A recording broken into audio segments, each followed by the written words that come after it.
Good afternoon, readers. It's Tilly here from Tilly's Shelf, and today I'm here to invite you to join us for the very exciting Sagalong 2024. So for this year, the exciting news is that we are going to be reading the Saga of the Volsungs.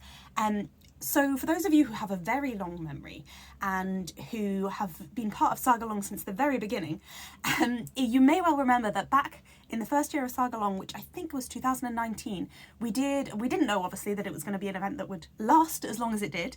And we did a bit of a choose your own adventure thing. For the last week, we all picked a different saga. And I picked the Saga of the Volsungs because, to be honest, mainly because I was in Waterstones and I saw the cover of this and I thought I definitely want to read that saga.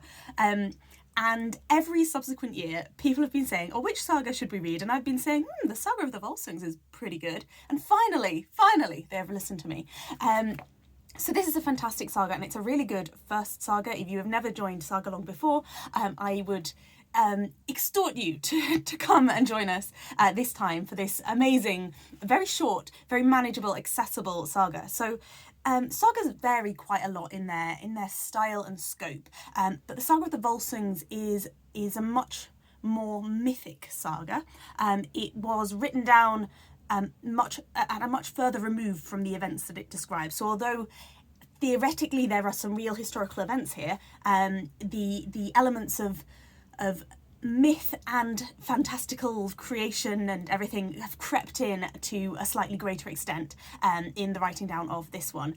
And that's why it's a perfect saga to read if you haven't read that many sagas, and if a saga that starts this person was the son of this person and then they had a child called this person, if that kind of doesn't grab you straight away, then I would say this is a really, really, really good place to start.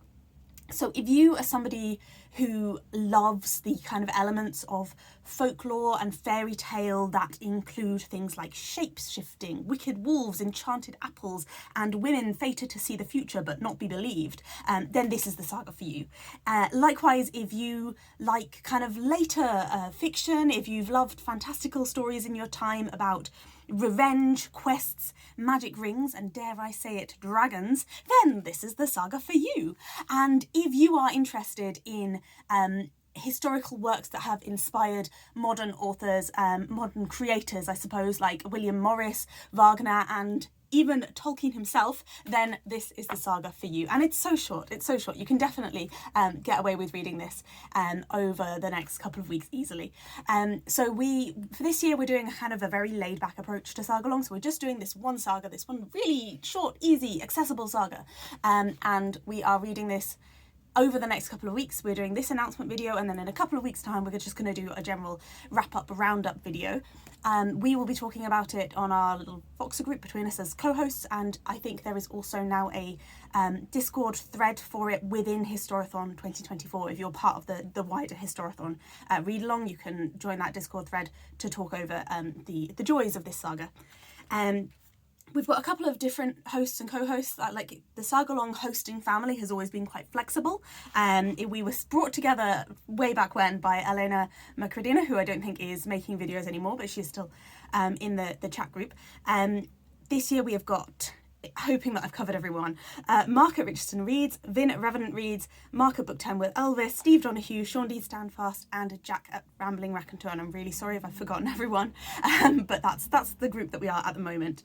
And it's a really good crossover book. I've already mentioned Historathon, but there's another event at the moment called Spring into Adventure. This is absolutely, definitely an adventure story. And like I said, there is a little bit of a historical basis. Like there are some real people in here who are doing things that aren't always necessarily real. Like somehow I don't think that any of them were really walking along chatting to Odin. But anyway, so you could kind of maybe make it fit for People April if you read it in the next kind of couple of days. So I love this saga. I'm really looking forward to rereading it. And I am reading the edition translated by Jessie L. Byock.